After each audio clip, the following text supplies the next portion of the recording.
My hands were trembling as I tried to turn the key for the third time. Nothing. The lock wouldn't budge. I looked at the number on the door. 304. My apartment. 3 days away visiting my sister in Phoenix, and now this. The hallway was empty, silent, save for the distant hum of the elevator. I tried again, putting my shoulder into the door. The key went in, but it wouldn't turn, as if someone had filled the mechanism with glue. I felt a knot tighten in my stomach. Had I gone to the wrong floor? Impossible. I had lived here for 20 years. I looked down at my keys, the same ones I always used, with the ceramic keychain Lucas had given me for my 60th birthday. Had something changed while I was gone? I pulled out my phone with clumsy fingers and dialed Lucas. First ring, second, third. My heart was beating so hard I could hear it in my ears. On the fourth ring, someone picked up. Hello? It was Jessica, my daughter-in-law. Her voice sounded strangely cheerful. Jessica, it's me, Eleanor. I can't get into the apartment. Something is wrong with the lock. There was a silence of 2 seconds. Then I heard something that made my blood run cold. A laugh. Not a nervous laugh. A genuine, almost amused laugh. Oh, Eleanor, we forgot to tell you. Her tone was light, casual, as if she were talking about the weather. We changed the locks yesterday. You know how it is. We needed more security. 18. I pressed the phone against my ear. You changed the locks? But why didn't you tell me? I'm standing out here with my suitcases. It's what? Another laugh, this one lower. Well, here is the thing. The condo is ours now, officially. Lucas and I decided it was time to take the reins. You know, you are getting up there in years. You need a smaller place, something more manageable. My knees almost gave out. I leaned against the hallway wall. What do you mean it's yours? This is my apartment. It was yours, Eleanor. Now the papers are in our name. Everything is legal. Don't worry. Lucas agrees. In fact, it was his idea. I want to talk to Lucas. My voice sounded steadier than I felt. He is busy right now. But relax. You two will talk later. In the meantime, you can stay with a friend or something, right? Oh, and your things. Well, we will see what we do with them. Some of it we are going to need. Other stuff. Maybe you can come pick it up. When we have time to get organized. She hung up. I stood there, phone in hand, staring at the closed door of what had been my home for 2 decades. The pink suitcase at my feet suddenly weighed tons. I could see a line of light under the door. Inside were my things. The photos of my late husband, the dresses I wore to my children's weddings, my grandson's toys, the china I inherited from my mother. Everything was in there, and I was out here. A neighbor walked by and looked at me with curiosity. I pretended to be looking for something in my purse until she disappeared.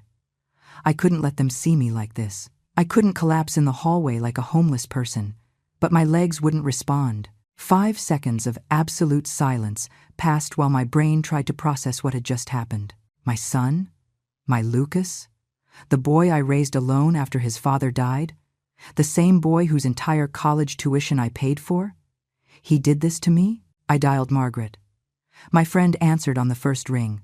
Elle, how was the trip? You're back already? Margaret. My voice cracked.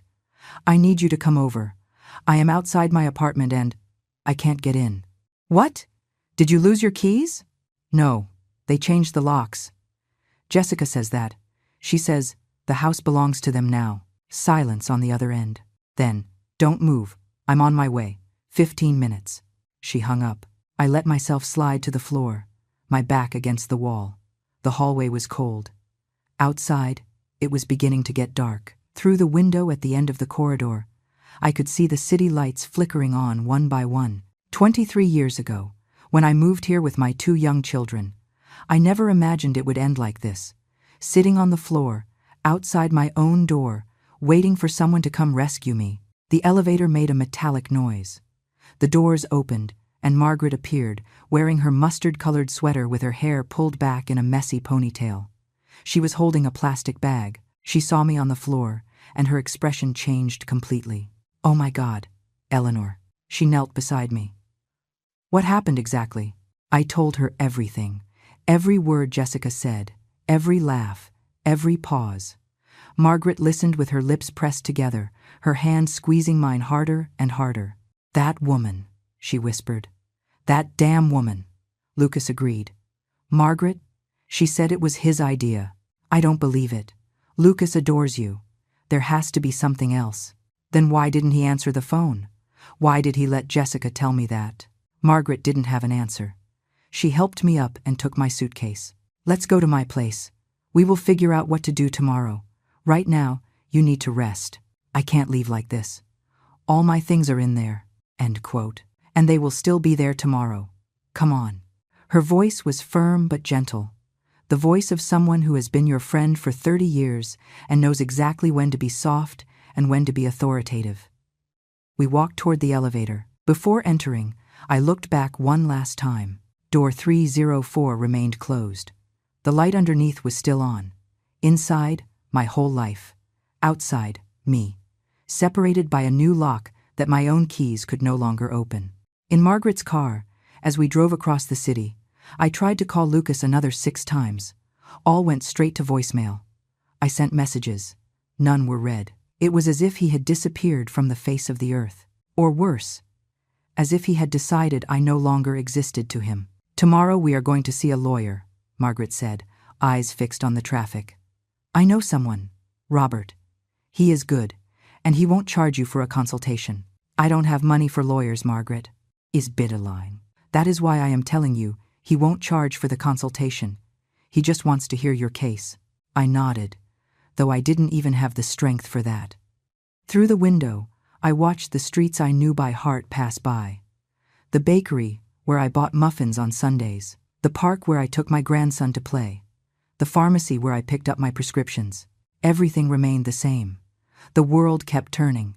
People walked, laughed, lived, and I was in that car, feeling as if someone had just ripped the heart out of my chest and thrown it in the trash. When we arrived at Margaret's apartment, I sat on her beige sofa and finally allowed myself to cry. I didn't sleep that night. I stayed in Margaret's guest room, staring at the white ceiling, counting the hours. Every time I closed my eyes, I saw Lucas's face when he was a child, 5 years old, in his school uniform, waiting for me at the door after class. 10 years old, crying because the other kids teased him for not having a father. 15, hugging me when I told him I couldn't buy him the phone he wanted because we barely had enough for food. And I always found a way. Always. I worked double shifts at the hospital for 8 years to pay for his college. I sold my mother's jewelry to give him the down payment for his first car. When he married Jessica, I gave them $20,000 I had saved for my retirement. So you can start off right, I told them. And Jessica hugged me that day, with tears in her eyes, calling me Mom. At what moment did everything change?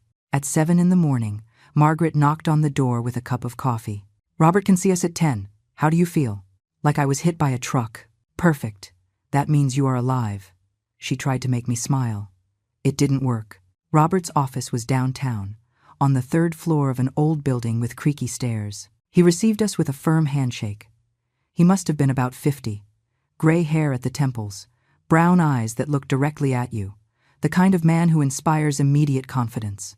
Tell me everything from the beginning, he said, taking out a notepad. I told him. From when I bought the apartment 20 years ago, a widow with 2 small children, how Lucas grew up there, how he met Jessica in college, how they got married 8 years ago, how I gave them money to start, how Jessica slowly began, suggesting that I was getting too old to live alone in such a large place, how she insisted I move in with them. But I refused, because I valued my independence, how 6 months ago, Lucas asked me to put the apartment in his name, just in case something happens to you, Mom, to avoid probate court. And I, trusting and stupid, did it. Robert stopped writing. He looked at me over his glasses. You signed property transfer papers. Yes. Lucas said it was just a preventive formality, that the apartment was still mine, that it was just to facilitate the inheritance. Did you read what you signed? The silence was my answer. Robert sighed. It wasn't a judgmental sigh. It was the sigh of someone who has seen this story too many times. Mrs. Eleanor, legally, if you signed the property transfer, the apartment now belongs to Lucas, and if Lucas decided to transfer it to Jessica, or put it in both their names, he has every legal right to do so. I felt the floor open up beneath my feet. But it was my home.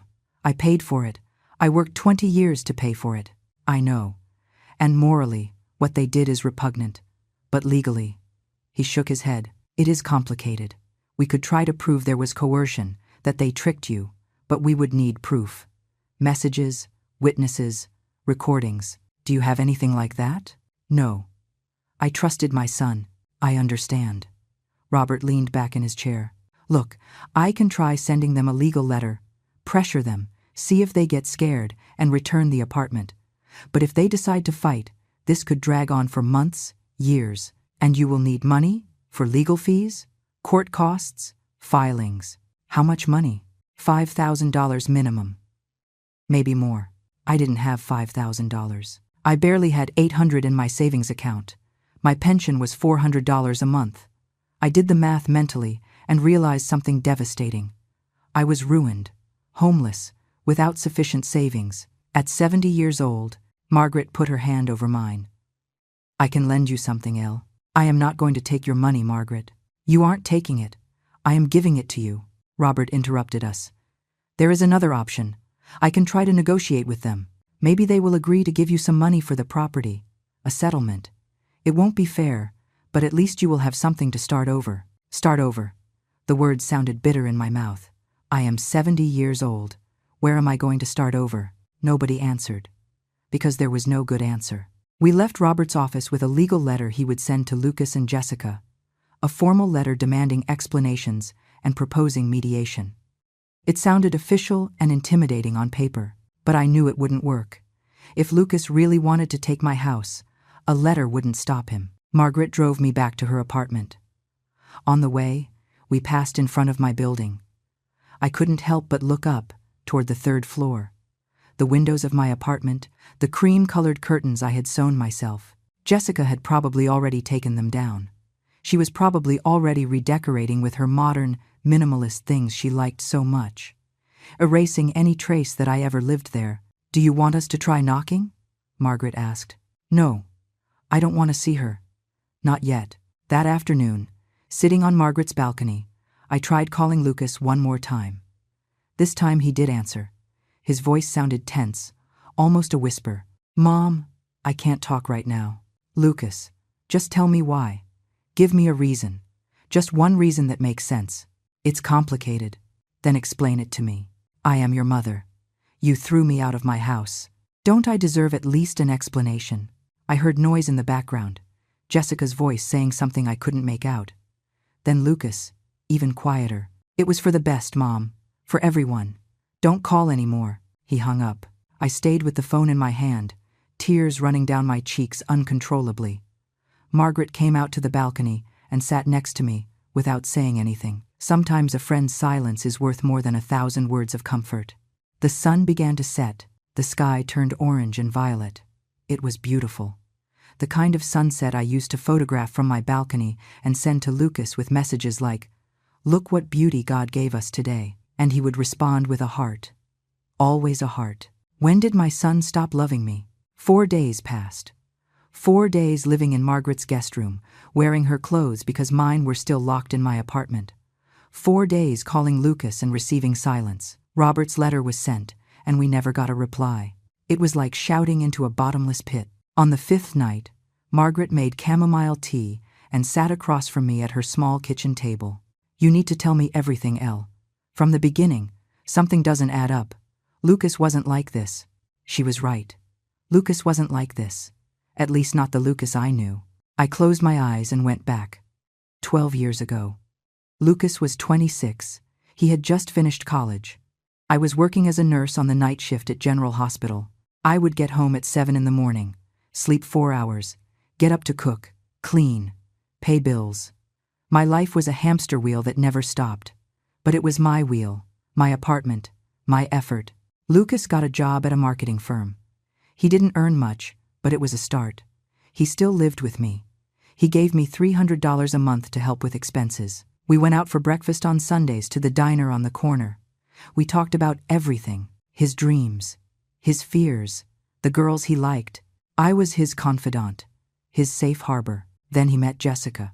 I remember perfectly the day he brought her home. Tall, thin, long straight black hair, emerald green dress, High heels even though we were just eating at home. Perfect smile. Too perfect. She hugged me and said, "Mrs. Eleanor, Lucas talks so much about you. It is a pleasure to meet the woman who raised such a wonderful man." I liked her. Oh, I wanted to believe that. The first few months were good. Jessica came to dinner on Fridays. She helped me wash the dishes. She asked about my work at the hospital. She seemed genuinely interested. Lucas was radiant, in love like I had never seen him, and I was happy for him. After all, what mother doesn't want to see her son happy? A year later, Lucas told me he wanted to get married. He and Jessica had already talked. They wanted a small, intimate wedding. I offered them the $20,000 I had saved. It was all I had left after paying for his college, his car, his medical emergencies when he had appendicitis at 22. Lucas cried when I gave him the check. "Mom, this is too much. I can't accept it." "Of course you can. It is for your future. So you and Jessica start off right." Jessica hugged me that day. She cried too. "Mom, Eleanor," she said to me, "I promise to take care of Lucas like you have. I promise to make him happy." The wedding was beautiful. Small, like they wanted. I wore a coral dress I bought on sale. Jessica was beautiful in her simple white dress. Lucas couldn't stop smiling. We danced together, mother and son, to a song I chose. "Thank you for everything, Mom," he whispered in my ear. "I don't know what I would do without you." The first 2 years of marriage, everything seemed perfect. They visited my apartment every Sunday. We ate together. We laughed. Jessica brought pastries she bought from an expensive bakery downtown. Lucas told me stories about his job. I felt complete. My son was happy. He had a good wife.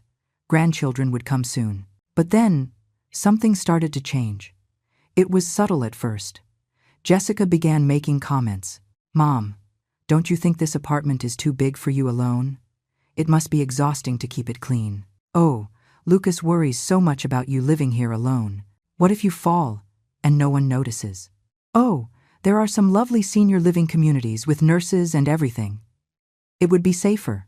I ignored them. I was 70 years old, yes, but perfectly capable of taking care of myself. I was still working part-time at the hospital. I did yoga twice a week. I walked every morning. I didn't need to be locked up in a home as if I were an invalid. The Sunday visits began to space out. Every 2 weeks. Then once a month. Then every 2 months. There was always an excuse. Jessica had work. Lucas was tired. They had a family commitment on her side. I tried not to take it personally. Young people have their lives. It is normal. 3 years ago, my grandson was born. Leo. The most beautiful baby I had ever seen. I went to the hospital the day he was born. I held that boy and felt my heart multiply by 1,000. "I am going to be the best grandmother in the world," I promised Lucas. But Jessica had other ideas. "Mom, I really appreciate your help, but we have everything under control. We don't want to bother you." That's what she said when I offered to watch Leo while they worked. "Besides, you are getting older. A baby is a lot of work. We don't want you to get hurt." It hurt. But I accepted it. Maybe she was right. Maybe I was too old to chase a crawling baby all over the house. Visits to see Leo had to be coordinated weeks in advance. And they were always short, an hour max. Jessica always found a reason for me to leave. Leo has to sleep. Leo is cranky. Leo needs his routine. Lucas just nodded. He never defended me. He never said, "Mom, stay longer." A year ago, Lucas arrived alone at my apartment one afternoon. Without warning, he looked nervous. "Mom, I need to talk to you about something important." I sat on the sofa, heart racing. "What is it? Are you sick?" No, it's about the apartment." He sat next to me. He took my hands. "Look, you aren't going to live forever. I'm sorry, I know it sounds awful, but it is the truth. And when you are gone, this place is going to go into horrible probate procedures, taxes, lawyers. It can take years. Jessica and I were researching, and the best option is for you to transfer the apartment to my name now. That way, when something happens, everything is easier. But you keep living here, obviously. It is just a paper, a formality." I looked him in the eyes. "My son, my Lucas, are you sure it is just a formality?" "Completely. "Mom, I would never hurt you, you know that." And I believed him. Because he was my son. Because I had raised him. Because I trusted him more than anyone in the world. I signed the papers 3 weeks later. A notary came to my apartment. Lucas was there, smiling, assuring me everything was fine. Jessica sent a message. "Thank you for trusting us, Mom Eleanor. Lucas and I will always take care of you." That was the last time she called me Mom. The following months, things got strange. Lucas stopped answering my calls with the same frequency. When he did, the conversations were short, cold. Jessica didn't even fake kindness anymore. On the few occasions I saw them, she treated me like a stranger, like a nuisance. 6 months ago, I stopped seeing Leo completely. "He is in a difficult stage, sweetie. Better when he grows up a little more." That was all they told me.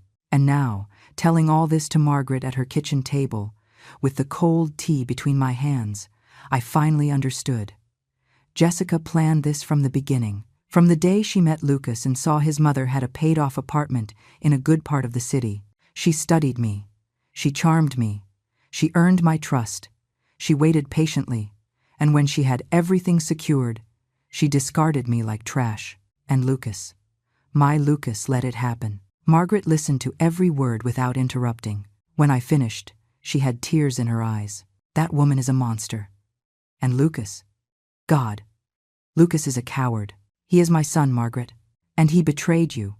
He let his wife manipulate you, use you, and throw you away. You can't defend him just because he came out of your womb." She was right. But it hurt to admit it. It hurt to accept that the boy I carried on my back when he had a fever, the teenager who cried in my arms when his first love rejected him, the young man I applauded at his graduation, that same man had destroyed me without blinking. The next day, I received a message from an unknown number. "Mrs. Eleanor, this is Jessica. Lucas and I have talked. We understand this is difficult for you, but it was a necessary decision. We are willing to offer you $5,000 as compensation for the inconvenience. It is a generous offer considering legally we owe you nothing. You have 1 week to decide. After that, the offer is withdrawn. $5,000. For an apartment worth at least $250,000. For 20 years of payments. For my home." I showed the message to Robert that same afternoon. He read it, shook his head. "It is an insult. But legally, Mrs. Eleanor, we can't force them to do more. I already explained. You signed the transfer. They are the owners. And if I reject the offer, then you receive nothing. And believe me, $5,000 is better than zero." I couldn't sleep again that night. $5,000. Divided by 12 months, it was $417 a month. Added to my pension of $400, I had $817 monthly. I couldn't rent even a studio in a decent area with that money, much less eat, pay utilities, medicine. The next morning, Margaret entered my room with the newspaper. "Look, there are apartments for rent in the Oakwood neighborhood. They aren't luxurious, but they are safe. $800 a month for a studio." "Margaret, I don't have $800 a month. I will barely have that in total." "Then we get them to lower the price. Or you look for a job." A job? I am 70 years old. Who is going to hire me?" "You were a nurse. There are clinics, hospitals, private homes that need caregivers. We can look." The idea of going back to work full-time at my age terrified me. But the alternative was worse. Being a burden on Margaret, or ending up in a shelter, or on the street. I accepted Jessica's offer. $5,000 miserable dollars for my entire life. Robert prepared the papers. I signed with a trembling hand. 3 days later, the money appeared in my account, along with a message from Jessica. "You can come by tomorrow between 2 and 4 in the afternoon to pick up your personal belongings. Be punctual. We will only give you 2 hours." I arrived at 2 o'clock sharp. Margaret came with me. Lucas opened the door. He looked haggard, thinner, deep dark circles under his eyes. He didn't look me in the eye. "Your things are in boxes in your room." Well, in what used to be your room. Jessica is turning it into an office. I entered my apartment and almost didn't recognize it. The furniture I had chosen with such care had disappeared. In its place, modern things, cold, soulless. The walls I painted peach were now white. The family photos that hung in the hallway had been replaced by abstract art that meant nothing. My room. My sanctuary. It was empty except for 6 cardboard boxes stacked in the center. 20 years of life reduced to 6 boxes. I opened the first one, clothes; the second, photos; the third, books. In the fourth, I found my mother's china wrapped in newspaper. Several pieces were broken. I could see the loose shards at the bottom of the box. No one had bothered to pack with care. "Where is the rest?" I asked. My voice barely a whisper. Jessica appeared in the doorway, holding Leo in her arms. My grandson. 3 years old, and he didn't recognize me. He looked at me as if I were a stranger. "The rest we donated. Old things we didn't need. We thought you wouldn't need them either, considering you will now be living in a smaller place." Donated. I felt the room spin. "You donated my mother's furniture? My husband's desk? The paintings I bought on my trip to Santa Fe? They were just things, Mom. You accumulated too much. This is better, more minimalist, healthier." Margaret had to hold me because my legs gave out. "You are a wretched woman," she told Jessica. "A heartless wretch." Jessica just smiled. "Careful with the accusations. We could sue for defamation." Lucas remained in the hallway, motionless, looking at the floor. He said nothing. He didn't defend me. He didn't say anything to his wife. He was just there, like a ghost of what was once my son. We carried the 6 boxes down between Margaret and me. Lucas didn't offer help. 3 trips to the car. On the third, I crossed paths with Mrs. Martinez from apartment 302. She had known me since I moved in. "Eleanor? What are you doing with so many boxes?" I couldn't answer. Margaret did it for me. She is going on a long trip, a white lie. Easier than explaining the truth. In the last box, I found something that broke me completely. A letter, written by Lucas when he was 17. I found it in his high school things. It said, "Mom, I know sometimes I am difficult, and I don't say it enough, but you are my hero. Everything I am is thanks to you. Someday I am going to take care of you like you have taken care of me. I promise. I love you more than anything in the world." The uneven handwriting of a teenager. The honest words of a son who loved his mother. Where was that Lucas now? What did Jessica do to him to transform him into this stranger who let me carry boxes without helping me? Back at Margaret's house, I opened every box looking for specific things. My wedding photo album. It wasn't there. The letters my husband wrote me while we were dating. Neither were they. The pearl necklace my grandmother left me. Gone. The blanket I knitted when Lucas was a baby. I didn't find it. Everything that had sentimental value had been donated or thrown away. They only left me the basics. Clothes, some books, loose photos, objects without importance to them. But that were my history, my identity. That night I called my younger daughter, Sarah. She lived in Houston with her husband. We hadn't spoken in months because we had drifted apart since she got married and moved. I told her everything.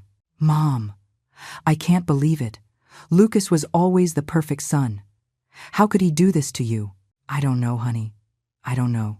Do you want to come to Houston?" "I can." "Well, we don't have much space, but we can manage. I am not going to be a burden on you too." "You wouldn't be a burden," but we both knew she would be. Sarah and her husband could barely handle their own expenses. Adding another person to their small apartment would be a disaster. I hung up feeling lonelier than ever. 70 years old, without a home, with $5,000 that would evaporate in months. With a son who betrayed me and a daughter who was too far away to help me. With boxes full of broken pieces of a life that no longer existed. Margaret came in with 2 glasses of wine. "I know it doesn't solve anything, but you need this." I took the glass. The wine was warm, cheap, but in that moment, it tasted like the only thing I had left, the kindness of a friend who hadn't abandoned me. "What am I going to do, Margaret?" "You are going to survive, because that is what you do. What you have always done." But for the first time in my life, I wasn't sure I could do it. I spent the next week looking for apartments. Margaret accompanied me to see 12 options. All were depressing. Tiny studios with water stains on the walls, buildings in dangerous zones where the sound of sirens was constant background music, bathrooms with broken tiles, kitchens where barely one person fit. And all, absolutely all, asked for first month, last month, and deposit. That meant spending $2,400 up front, almost half of everything I had. Finally, I found one. Oakwood neighborhood, as Margaret had suggested. 3rd floor, no elevator. 400 square feet that smelled of pine and bleach. The landlord was a man of about 60, named Mike. He had a prominent belly and a kind smile. "It is small, but safe," he said, knocking on the wall as if demonstrating solidity. "Includes water, electricity, and gas is separate. $750 a month. $750. 50 less than what I had seen in other places. Why so cheap? Because the building is old. It doesn't have modern amenities, but it is honest. No surprises." I signed the lease that same afternoon. $2,250 from my account. I had $2,750 left. With luck, 4 months of rent if I didn't eat, didn't get sick, didn't need anything. I moved 2 days later. Margaret, Robert, and Mike helped me carry the boxes up, 3 floors of steep stairs. By the time we finished, we were all out of breath and sweating. My new home was a rectangular box with a window that looked out onto an alley. I could see the wall of the building opposite. Nothing more. No sky, no trees, just gray bricks. "It has potential," Margaret said, trying to sound optimistic. "With some nice curtains, some plants." She didn't finish the sentence because we both knew it was a lie. This didn't have potential. It was a place to survive, not to live. That night, I slept on an inflatable mattress Margaret lent me. The unopened boxes surrounded me like silent witnesses of my fall. I could hear the neighbors through the walls, a couple arguing, a baby crying, a television at full volume, sounds of lives continuing while mine crumbled. The next day, I started looking for work. I visited 3 private clinics. In all of them, they told me the same thing. "You are overqualified," or "We are looking for someone younger," or the most honest one. "At your age, ma'am, health insurance is too expensive for us."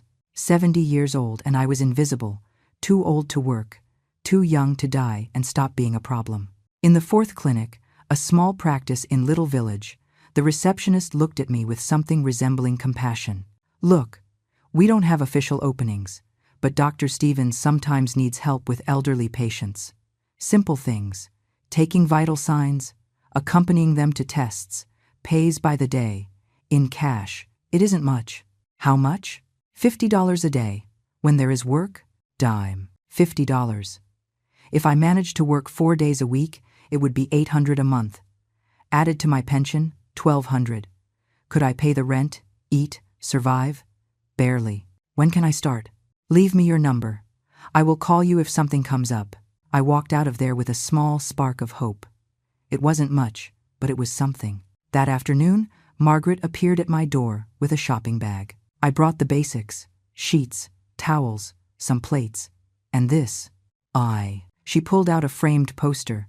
It was a beach at sunset, bright orange and pink colors. "So you remember the world is still beautiful, even when it doesn't seem like it." We hung the poster on the only free wall.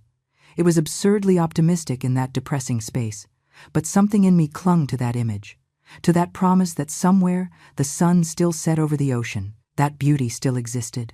Over the next few days, I established a routine. I woke up at 6, walked 30 minutes in the nearby park, came back, breakfast of coffee and toast, called clinics, hospitals, retirement homes, asking for work, received rejections, ate something simple at noon: rice, beans, eggs, cheap things that filled you up. In the afternoons, I tried to organize my space, arranging the few belongings I had left so the place looked less sad. It didn't work. The nights were the worst. The silence after the neighbors went to sleep, just me and my thoughts. I thought about Lucas, about Leo, about my apartment that was now theirs. I imagined Jessica decorating my room, erasing every trace that I ever existed there. I imagined Lucas sleeping in what was my living room, without remorse, without guilt. How does someone sleep after betraying their own mother? 1 week later, the clinic called. "Mrs. Eleanor, Dr. Stevens needs help tomorrow. An 82-year-old patient needs accompaniment to an MRI. Can you do it? Yes, of course. I arrived 15 minutes early. Dr. Stevens was a man of about 55, tall, completely white hair, thick-rimmed glasses. He shook my hand firmly. Eleanor, right? Look, Mr. Campos is a complicated patient. He has early Alzheimer's. He gets confused easily. I need you to accompany him. Keep him calm. Make sure he follows instructions. Can you do that? I was a nurse for 35 years, doctor. I can handle it. And I did. Mr. Campos was a sweet old man who thought I was his daughter. I let him believe it. I held his hand during the scan. I told him stories to distract him from the noise of the machine. When we finished, he was calm and smiling. Dr. Stevens paid me $50 in cash. You did an excellent job. Can you come back Thursday? I have another patient who needs accompaniment to chemotherapy. I'll be there. I walked out of the clinic with $50 in my pocket, feeling almost human again. It wasn't much. But it was mine, earned with my effort. Nobody had stolen it from me. Nobody had taken it away. That night, Margaret invited me to dinner at her apartment. She had prepared roasted chicken with vegetables, real food, not the sad leftovers I had been eating. Tell me how it went, she said, pouring me wine. I told her about Mr. Campos, about Dr. Stevens, about the $50. Margaret smiled. See? You are rebuilding, step by step. It doesn't feel like rebuilding. It feels like barely surviving. Sometimes they are the same thing. After dinner, Margaret brought out a laptop. Look, I found something that might interest you. There is a community center near your new apartment. They offer free classes, yoga, painting, dance, cooking. I thought maybe. Classes? Margaret, I don't have time for classes. I need to work. You need to live, Elle. Not just exist. Just working and sleeping isn't a life. I looked at the screen. The community center looked welcoming. People smiling in the photos. Classes on Tuesdays and Thursdays in the afternoon. Yoga at 5. I could go after work if I got morning shifts. I'll think about it, I said, though I wasn't convinced. But that night, lying on my inflatable mattress, I thought about Margaret's words. Living versus existing. There was a difference. And lately, I had only been existing, breathing, eating, sleeping, repeating. There was no laughter. There was no joy. There was nothing but pain and survival. Maybe she was right. Maybe I needed something else. On Thursday, I went to the clinic. The chemotherapy patient was a 68-year-old woman named Alice. Short gray hair, bright green eyes despite the cancer that was consuming her. During the 4 hours of treatment, we talked. She told me about her life. 3 children, 7 grandchildren, a husband who died 5 years ago. At first I thought I wouldn't survive without him, she told me. 50 years together. And suddenly, alone. But you know what I discovered? That there was still life in me. There were still things to do, people to meet, sunrises to see, and cancer. Cancer is just another thing I have to face. Like I faced widowhood. Like I faced poverty when I was young. Like I faced everything else. I am not going to let it define me. Her words stayed with me. When Dr. Stevens paid me that day, instead of going straight home, I walked to the community center. It was an old building, but well-maintained. Light yellow walls, a small garden in the front with purple and red flowers. I went in. The receptionist, a young woman of about 25 with a nose ring, smiled at me. Can I help you? I'm here for the yoga classes. Perfect. They are Tuesdays and Thursdays at 5. Free. You just need to register here. I filled out the form. Name, age, address. In the section, why do you want to take this class? I wrote, because I need to remember how to live. The following Tuesday, I went to my first yoga class. There were 12 of us women, all over 50. The instructor was a thin woman of about 40 named Elena, soft voice, fluid movements. Yoga isn't about being perfect, she said as she guided us into postures.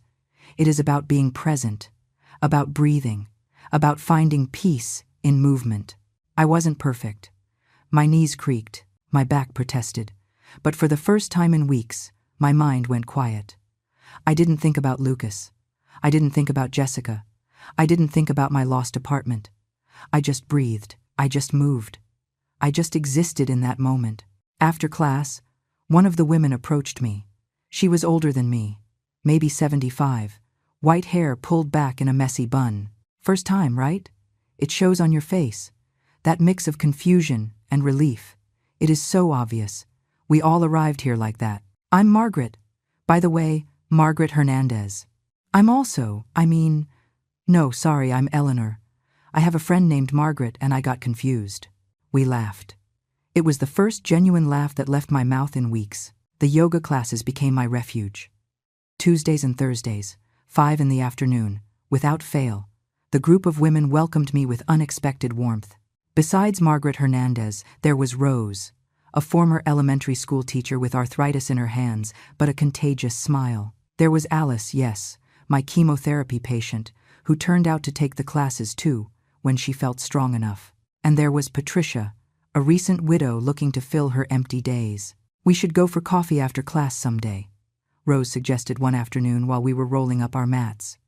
There is a coffee shop 2 blocks away. They have delicious muffins. Whenever, buddy. I can't spend money on coffee shops, I said before thinking. Then I regretted it. I sounded so poor, so defeated. But Rose just nodded. I understand perfectly. I couldn't at first either. My pension barely reached, but I discovered that a coffee once a week, shared with good company, is worth more than staying home, saving those $3 and feeling miserable. She was right. We went that afternoon. The coffee shop was small, with worn wooden tables and checkered tablecloths. I ordered the cheapest coffee. They ordered everything. Cappuccinos, milkshakes, slices of cake. They insisted on sharing with me. That is how we work here, explained Alice, passing me a piece of her apple pie. We have all been at rock bottom at some point. We all know what it is to have nothing. So when we can, we share. I told them my story. Not everything. I couldn't. It was too fresh, too painful. But I told them enough. That my son had kept my apartment. That I was living in a tiny studio. That I worked when I could at Dr. Stevens' clinic. None judged. None looked at me with pity. Just understanding. My daughter doesn't speak to me, said Patricia, the widow. 3 years ago I lent her $15,000 for her business. The business failed. She told me it was my fault for pressuring her to accept the money. It wasn't. She asked for it. But now, I am the villain of her story. I haven't seen my grandchildren since then. It's a morit. My son lives in California, added Rose. He calls me on my birthday and Christmas, twice a year, as an obligation. Like checking a box on his to-do list. I haven't seen him in person for 20 years. Stories of mothers broken by ungrateful children. I wasn't alone. I wasn't the only one. That didn't make it hurt less, but it made the pain more bearable. Shared. I started going to the coffee shop every Thursday after yoga. It became a tradition. My small weekly luxury. $3 that I could have saved, but invested in my sanity. Work at Dr. Stevens' clinic became regular. 3, sometimes 4 days a week. $50 a day. It wasn't enough to thrive, but it was enough to survive with dignity. The doctor was good to me, kind. Patient when I made mistakes with the new computer system they used. Eleanor, have you thought about getting certified as a professional caregiver? He asked me one day. There is a lot of demand, and they would pay better than what I can offer you. At my age? Precisely because of your age. Elderly patients feel more comfortable with someone of their generation, someone who understands them. He gave me information about a certification course. It lasted 6 weeks, cost $300. $300 I didn't have. I kept the brochure anyway. That night, in my tiny apartment, I did the math. If I worked 4 days a week for 2 months, I could save the $300. I would have to eat even cheaper. Rice and beans almost every day. No coffee on Thursdays, no extra expenses. But it was possible. For the first time in months, I felt something resembling hope. A plan. A future. Small. Modest. But mine. 2 weeks later, during yoga class, Elena announced there would be a special class on Saturday. Yoga at sunrise in the park. To welcome the new day with intention and gratitude. I'll wait for you at 6 in the morning. Too early for me, joked Rose, but I went. I arrived at the park at 5:50. The sky was still dark, barely painting itself gray on the horizon. Elena was already there, setting up mats. And there was someone else, a man, tall, thin, white hair, cut very short. He looked my age, maybe a little older. "Good morning," he greeted me with a smile. "I'm Arthur." "Like the king?" he laughed. "Yes, like the king. But I'm not royalty. I'm a retired history professor, and addicted to yoga, apparently." 18 awe. We did the class while the sun came up. It was magical. The golden light filtering through the trees, the fresh morning air, the silence of the park before the city woke up. I felt alive in a way I hadn't felt in years. Afterward, Arthur approached while I rolled up my mat. "Do you come often to the regular classes? I hadn't seen you. I go Tuesdays and Thursdays in the afternoon. You must come at another time." "Exactly. Mondays, Wednesdays, and Fridays in the morning. But Elena convinced me to try this special class. I don't regret it." We walked together toward the park exit. Easy conversation, light. He talked about his years as a professor, about his love for history, about his wife who died 4 years ago. Cancer. It took her quickly. 6 months from diagnosis to the end. "I'm sorry." "Me too. But I learned that grief doesn't have to consume you. You can carry it with you and keep living. In fact, it is the only thing you can do." It is not a bidded. We reached the corner where our paths separated. "It was a pleasure meeting you, Eleanor. I hope to see you at another special class." "Likewise, Arthur."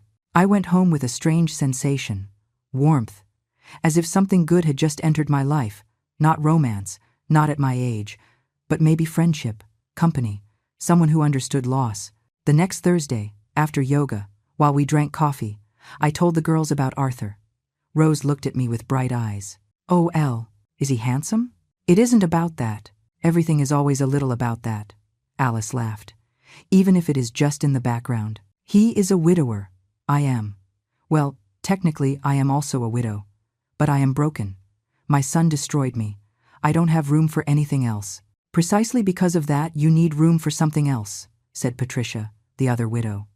"When my husband died, I thought I would die with him, that my life had ended. But one day, a man at the supermarket helped me reach a can on the top shelf. He smiled at me, and I realized I could still feel things. Little things, gratitude, warmth, humanity. We don't end when someone hurts us, Eleanor. We just change." Her words resonated in me for days. Life established a rhythm. Work at the clinic, yoga twice a week, coffee on Thursdays, morning walks, simple meals, nights reading old books I found at a garage sale for 50 cents each. It wasn't the life I had imagined. It wasn't the life I had built for 70 years. But it was a life. And slowly, very slowly, it started to hurt less. There were moments. Sure, moments where I woke up in the middle of the night and forgot where I was. I looked for the window that faced the park in my old apartment and only found the wall of the building opposite. Moments where I saw a grandmother with her grandson in the park and my chest tightened thinking of Leo. Moments where I walked past a store and saw something Lucas had loved as a child, toy dinosaurs, chocolates with almonds, and had to stop to breathe. But those moments spaced out. Each time less frequent, less intense. One Saturday, 6 weeks after moving into my studio, Elena announced another sunrise class. I went again. Arthur was there too. This time, after class, he invited me to breakfast. "I know a place that makes the best pancakes in the city." My treat. I hesitated. Not because of him. Because of me. Because of the fear of starting to depend on someone's kindness. Of opening up. Of trusting. "They are just pancakes, Eleanor," he said with a smile. "Not a lifetime commitment." We went. And he was right. The pancakes were extraordinary. We talked for 2 hours. About everything and nothing. About books. About movies. About how the city had changed. About our children. I told him about Lucas. About Jessica.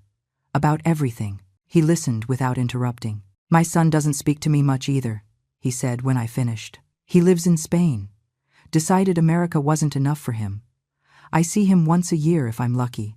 Not because he is angry with me, simply because his life is there and mine is here. Sometimes children grow up and drift away. It hurts, but it is natural. Your situation, yours is different. Yours was betrayal." "Yes." "Have you forgiven him?" "I don't know if I can." You don't have to. Not now. Maybe never. Forgiveness is for you, not for him. When you are ready, if you ever are, it will be on your terms. Wise words from a man who clearly had made his own peace with loss and disappointment. Breakfast with Arthur became routine. Every other Saturday, after sunrise yoga. Nothing formal, nothing romantic. Just two older people sharing coffee and conversation. He told me stories of his teaching years. I told him about my patients at the clinic. We laughed. Sometimes I forgot, for whole minutes, the weight I carried.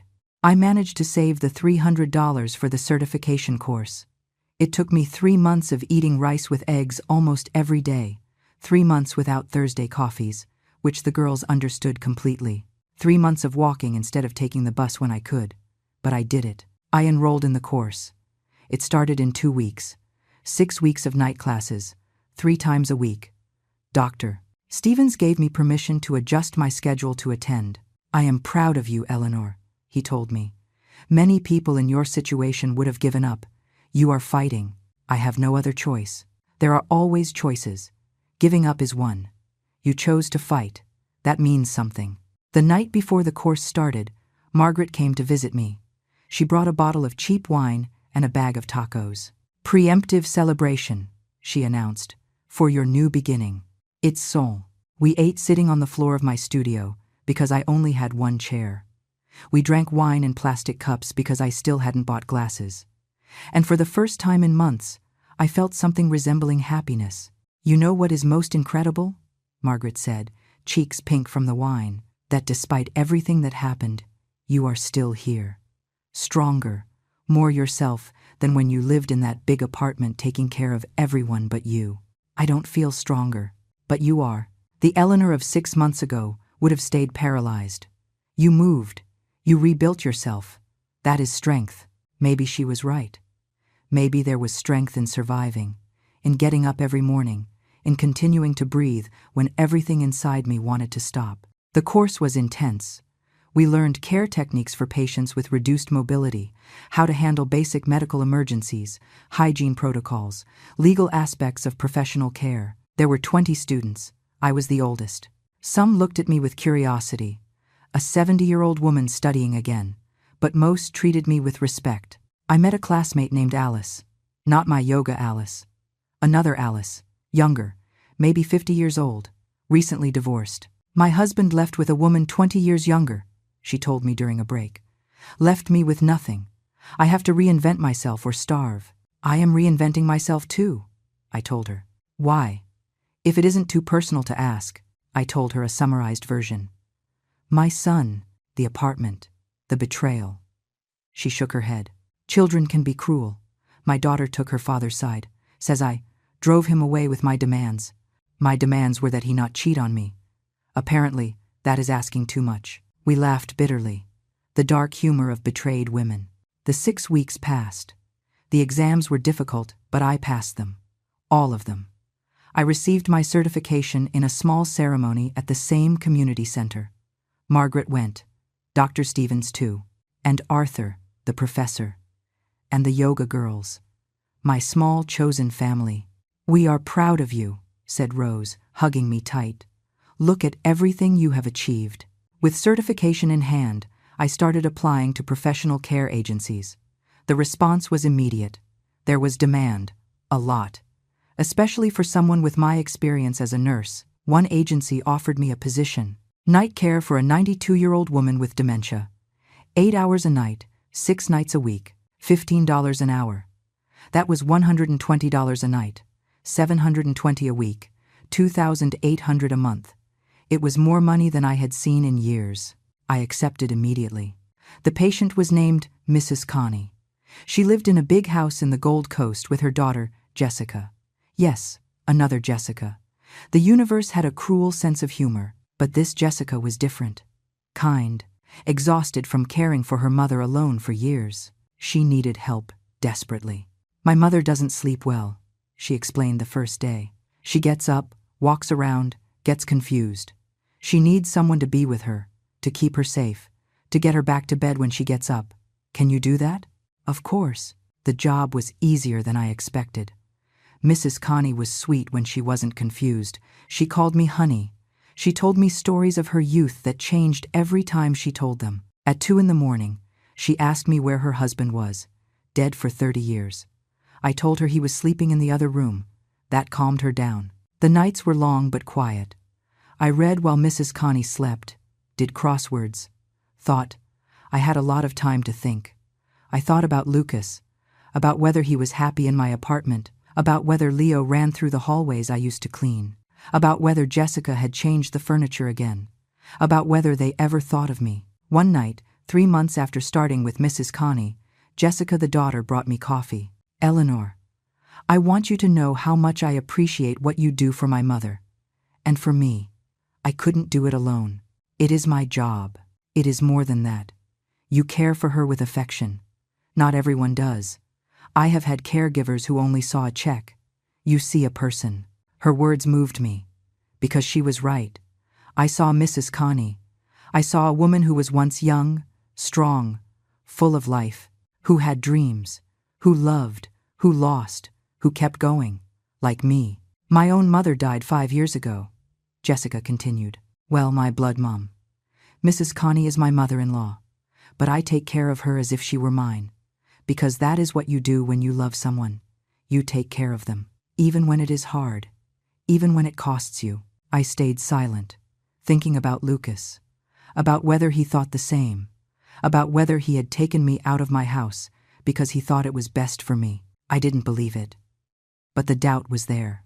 The money started to accumulate. $2,800 a month, plus my pension, plus the occasional jobs I kept doing with Dr. Stevens on days off. Suddenly I had $3,500 monthly. I paid my rent, my utilities, my food, and I had left over. For the first time in months, I breathed easily. I opened a savings account. I started depositing $1,000 every month. Not much for some, a fortune for me. It was my safety net, my freedom, the promise that never again would I be completely vulnerable. Margaret noticed the change in me. "You look different," she told me during one of our Thursday coffees. "Lighter. I feel different, like I can finally breathe. Have you heard anything from Lucas?" "No. And I don't want to know." It was a lie. Of course I wanted to know. Every day I checked my phone, expecting a message, a call, an apology. Nothing ever came, but life went on. Yoga twice a week. Breakfasts with Arthur every other Saturday. Work with Mrs. Connie 6 nights. Occasional shifts at the clinic. My routine, my new normal. One Tuesday, after yoga, Arthur invited me to walk through the park. "There is something I want to show you," he said. We walked to an area I didn't know. There was a small community garden. Plots of land where people grew vegetables, flowers, herbs. "I am thinking of renting a plot," he told me. "I always wanted to have a garden, but my wife was allergic. Now I can. Would you like to help me? We could share the plot. And the harvest. I don't know anything about gardening." "Me neither. But we can learn. Together." There was something sweet in the proposal. Not romantic, exactly, but intimate. A promise of shared time, of creating something together. "Okay," I said. "Let's try." We rented a 10 by 10 foot plot. It cost $20 a month. We bought seeds, tomatoes, lettuce, peppers, flowers too, because Arthur insisted that every garden needed beauty as well as function. Every Saturday afternoon, after our breakfasts, we went to the garden. We dug, we planted, we watered. We got our hands dirty with soil. We sweated under the sun. And we talked. About everything. About nothing. One day, while pulling weeds, Arthur said, "You know what is beautiful about plants? They don't hold grudges. You neglect them, they wither. But you give them water, light, care, and they grow back. I wish humans were like that." "Some are," I answered. "You have seen me wither and grow, and it has been beautiful at every stage." I blushed. At 70 years old, like a teenager. Weeks passed. Our plants grew, small green shoots that became strong stems, flowers that opened in explosions of orange and yellow color, tomatoes that started as green dots and turned red and fat. "Our first harvest," Arthur announced one Saturday, cutting 3 perfect tomatoes. "We should celebrate." "How?" "Let me cook for you. Tomorrow. At my place." It was the first time he invited me to his house. A step, small, but significant. Okay, I said. His house was modest. A 2-bedroom apartment, not much different from what I had had before. But it was full of books. Entire walls covered in shelves. History, philosophy, novels, poetry. A home built of words. He cooked pasta with tomato sauce made from our tomatoes. Simple, but delicious. We ate on his small balcony, watching the sunset. Thank you, I told him. For everything. For being my friend when I needed it most. The pleasure has been mine, Eleanor. You saved me too, even if you don't know it. After my wife died, I was lost. I spent days without talking to anyone. Yoga gave me routine, but you gave me purpose. Someone to share the plants with. The meals. Life. With the Rever One, we stayed in silence, watching the sky turn pink and orange. For a moment, just for a moment, I felt completely at peace. It had been 8 months since Lucas kicked me out of my apartment. 8 months of rebuilding myself piece by piece.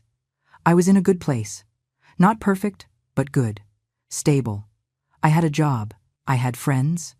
I had a routine that gave me purpose. There were whole days where I didn't think about Lucas, where it didn't hurt. And then, one Tuesday afternoon, the message arrived. It was from a number I didn't know. Mrs. Eleanor, this is Robert. Can we talk? It is about Lucas. It is urgent. My heart stopped. I called him immediately. What happened? He is okay. Physically, yes, but he needs to talk to you. He has come to my office 3 times this week. He looks bad, Eleanor. Very bad. Thin. Nervous. He asked me to contact you. He says you don't answer his calls because he hasn't called me in 8 months. I know, and I understand your anger, but I think you should listen to him. Just once. In my office. If you want, neutral ground. I didn't want to. Every fiber of my being screamed no. To keep my newly found peace. Not to let Lucas in again to destroy what I had built. But he was my son. When? Tomorrow at 3. I'll be there. That night I didn't sleep. Mrs. Connie noticed my distraction. What is wrong, honey? You are very quiet. Family problems. Ah, family.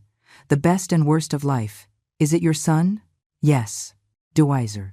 Do you love him? Too much. Then whatever happens, you will find a way. A mother's love has no logic, no pride. It only has love. Words from a woman with dementia who, in that moment, was more lucid than me.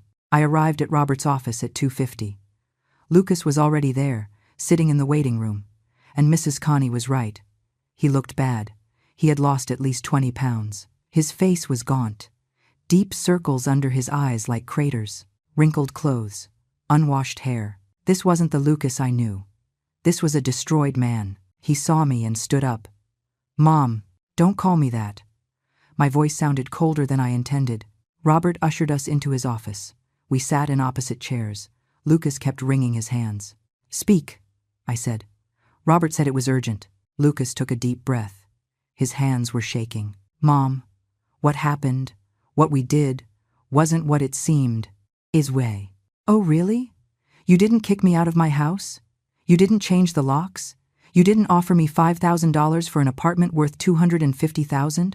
What part wasn't what it seemed? All of it. Everything.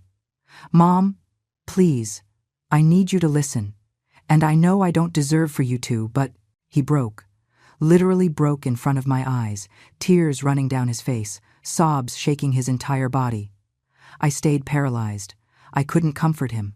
I couldn't touch him. But I couldn't watch him suffer without feeling anything either. Robert passed him a box of tissues. Lucas wiped his face, trying to compose himself. 2 years ago, Jessica's brother got into trouble. Big trouble.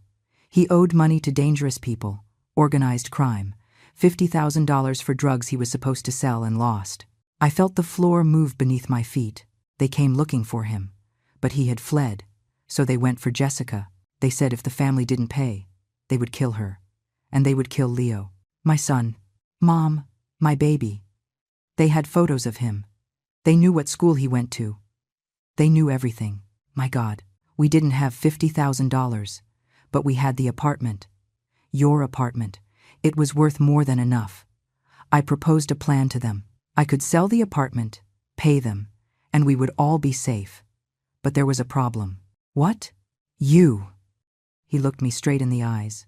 If they knew you had money, that you had assets, you became a target. They could kidnap you, extort you, hurt you to get more money. So we had to. We had to make it look like we were estranged. Like we had left you with nothing. That it wasn't worth going after you. My mind tried to process what I was hearing. You protected me by being cruel to me? Yes. And Mom, it killed me. It killed me every day. Every time I didn't answer your calls. Every time Jessica spoke badly to you. Every time I saw your messages asking about Leo and had to ignore them. I cried every night. Jessica too. We didn't want to do this to you. But it was that or risk them killing you. Why didn't you tell me? Because if you acted differently, if you suddenly stopped looking for me, they would suspect. It had to be real. Your pain had to be real. So they would believe we had really abandoned you.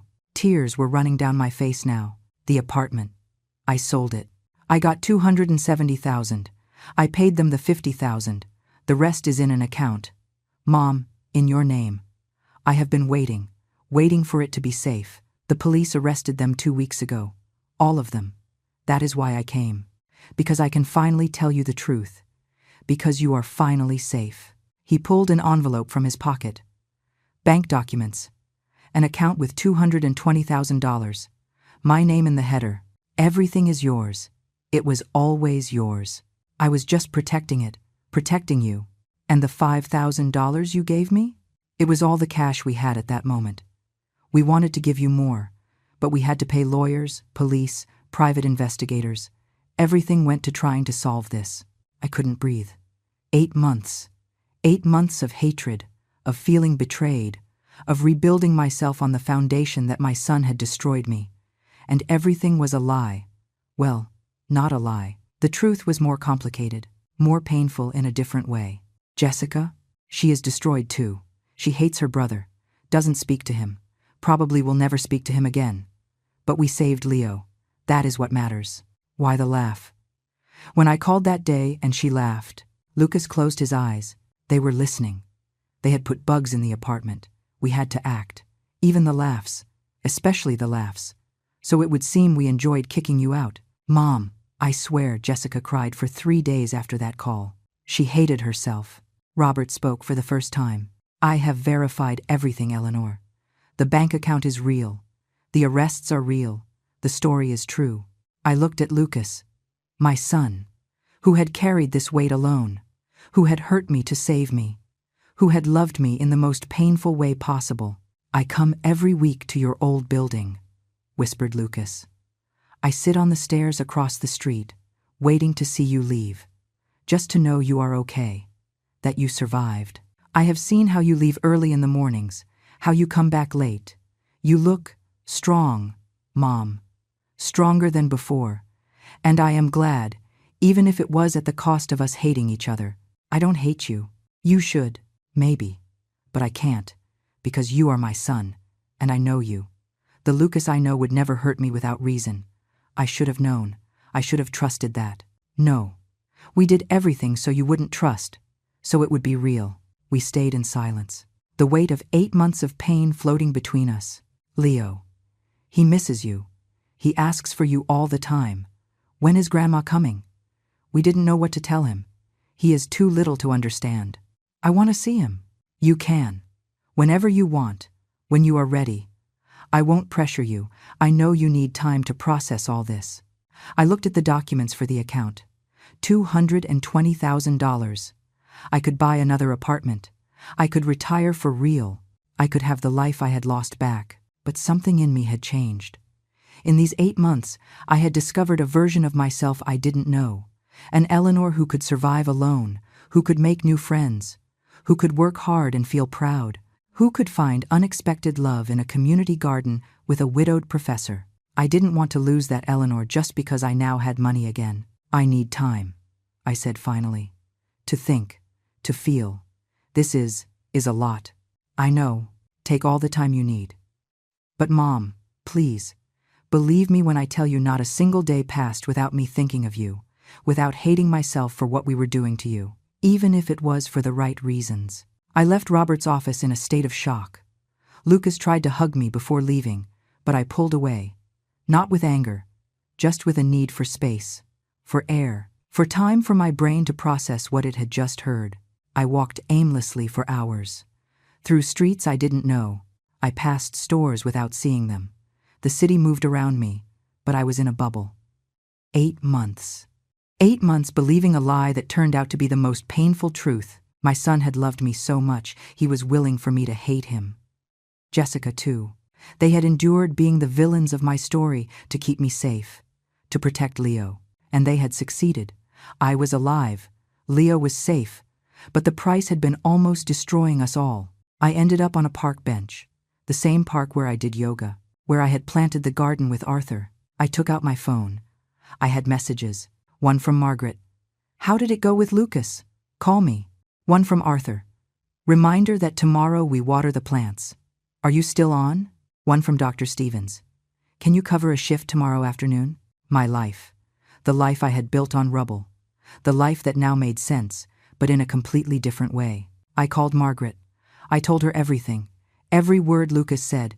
Every detail of the bank account. Every tear. "Oh my God. Elle. I can't even process it. How do you feel?" "I don't know." Relieved. Furious. Sad. Happy. Everything at the same time. It is possible to feel all that together.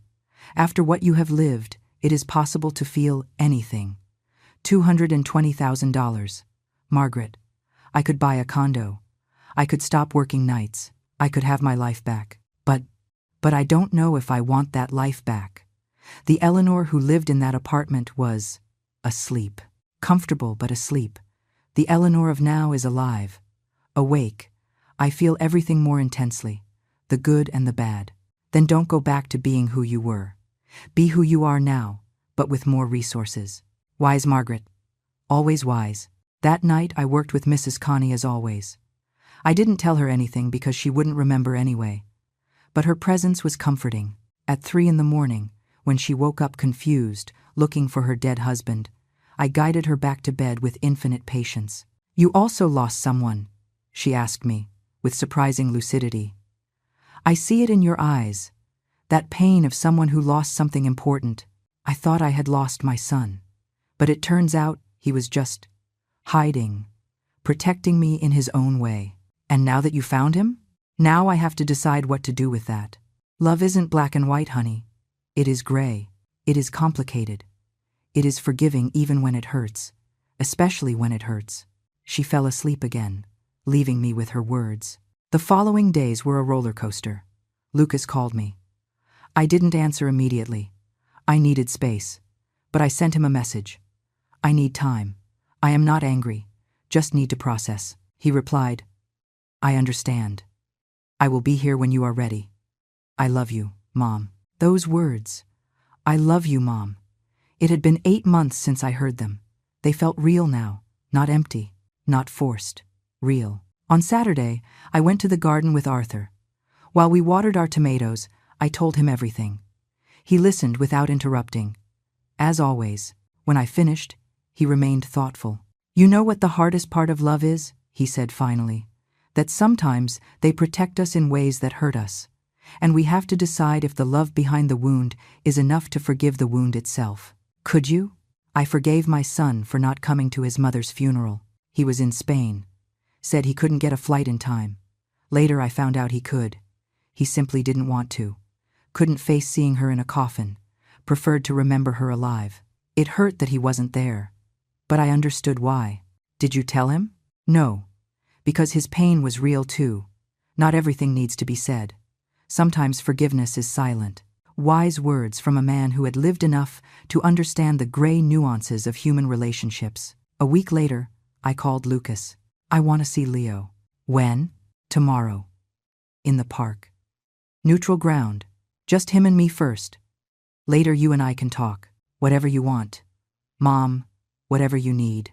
On Sunday at 10 a.m, I was at the park. Lucas arrived with Leo by the hand. My grandson. He had grown so much in 8 months. He was no longer a baby. He was a little boy with messy black hair and his father's eyes. Lucas let him go. Leo ran toward me. Grandma. He didn't even hesitate. He hugged my legs with the strength of a small bear. He smelled of baby shampoo and cookies. I knelt down. I hugged him. I cried on his small shoulder while he patted my head. Don't cry, Grandma, I'm here. Lucas stayed at a distance, giving us space. Leo and I played. He told me about his school, about his friends, about the dog he wanted but his parents wouldn't let him have, as if the last 8 months hadn't existed. Children have that capacity, to live in the absolute present, without grudges, without baggage. After an hour, Lucas approached. Leo ran toward the swings. We were left alone. Thank you for coming, he said. He is my grandson. Of course I was going to come. And us? You and me? I breathed deep. I understand why you did what you did. I even respect it. You protected your family, like I protected you your whole life. But Lucas, it hurt. It hurt more than you can imagine. And even though I understand the reasons, the pain was real. I know, and I'm sorry. I feel it with every part of my being. I don't need you to feel it. I need time. I need to rebuild trust. Not that you love me, that I know now, but that if something happens again, you will include me. You will tell me. You won't protect me by keeping me in the dark. I promise you. Never again. Good. We stayed in silence, watching Leo play. Two people who loved each other, but who had been broken and were now trying to find the way to fit back together. What are you going to do with the money? He asked. I don't know yet. Maybe buy a small condo. Maybe invest it. Maybe donate half. I haven't decided. It is yours. Do what makes you happy. Happy. What a complicated word. 8 months ago, I would have said being happy was having my apartment, seeing my family, living comfortably. Now I knew happiness was more complex. It was Mrs. Connie calling me honey at 3 in the morning. It was Thursday coffee with the girls. It was planting tomatoes with Arthur. It was feeling that I had a purpose beyond just existing. 2 weeks passed. I made decisions. I bought a condo. Not big like the one I had lost, but nice. 2 bedrooms, a balcony with a view of the park. It cost $180,000. I had $40,000 left in savings, enough for emergencies, for freedom. I told Dr. Stevens I would reduce my hours. I wouldn't stop working completely. I liked the work. I liked feeling useful, but now it would be by choice, not necessity. I kept my night job with Mrs. Connie 2 nights a week. Jessica, the daughter, cried when I told her I would reduce hours. I understand, but I am going to miss you. Mom too. I will keep coming, just less. I need time for me too. My new apartment was 10 minutes from the community center. I kept going to yoga. I kept having coffee on Thursdays. I kept cultivating the garden with Arthur. One afternoon, while we were cutting lettuce, Arthur said, I have been thinking about something. What? That I like you. As something more than a friend. My heart paused. Arthur, wait. Let me finish. I know we are both older. I know it is complicated. I know maybe it is silly to think of romance at our age. But I have lived enough to know that love has no age. And what I feel for you is love. You don't need to reciprocate. You don't need to do anything about it. I just needed you to know. I looked at this man, this widowed professor who had helped me plant tomatoes, who had listened to me without judging, who had given me space to heal. I like you too, I said. But I am still broken. In process. I don't know if I have room for romance. I am not asking for room. I am asking for time, that we continue as we are. And if someday, in 6 months, in a year, in 5 years, you decide you want more, I will be here. And if you never decide that, that is also fine. Your friendship is enough. I kissed his cheek. Soft, tender, a promise without words. A month later, Lucas, Jessica, and Leo came to dinner at my new apartment, the first family dinner in 8 months. Jessica cried when she arrived. Eleanor, I am so sorry. I know, Lucas explained, but I need you to hear it from me too. I love you. I have always loved you. Hurting you was the hardest thing I have done. I hugged her. I know. It is over. We are here now. That is what matters. We had dinner. We laughed. Leo spilled juice on my new sofa, and instead of getting upset, I laughed. Because it was life. It was real. It was my family, complicated and broken, but mine. When they left, I stayed on my balcony. The sun was setting over the city, orange and pink, like the poster Margaret had given me months ago. I thought about everything that had happened, about the woman I was a year ago, about the woman I was now. I had lost my home, but I had found my strength. I had lost my trust, but I had found my resilience. I had lost my naivety, but I had found my wisdom. And my son. I had lost my son for 8 months, but I had recovered him. Not the same as before. Different, more honest, more aware of the weight of love and sacrifice. The phone rang. It was Arthur. How was dinner? Good. Complicated but good. Want company? I can bring wine. I would love that. I hung up with a smile. Life hadn't gone back to what it was. It was better, more real, more mine. And while I waited for Arthur, while the sun finished hiding, while the city lit up with millions of lights, I felt something I hadn't felt in a long time. Peace. Not the peace of comfort, the peace of knowing who you are, of knowing you can survive anything, of knowing that love, real, deep love, survives even betrayal when there is truth behind it. 70 years old, a whole life, and I was just starting to understand what it meant to really live. The doorbell rang. Arthur with wine and that smile that wrinkled the corners of his eyes. Ready to toast? He asked. To what? To new beginnings. To second chances. To us. We toasted. And in that moment, in my new apartment, with my new life, surrounded by people who loved me in complicated but real ways, I knew I had arrived exactly where I needed to be. Not at the end, at the beginning.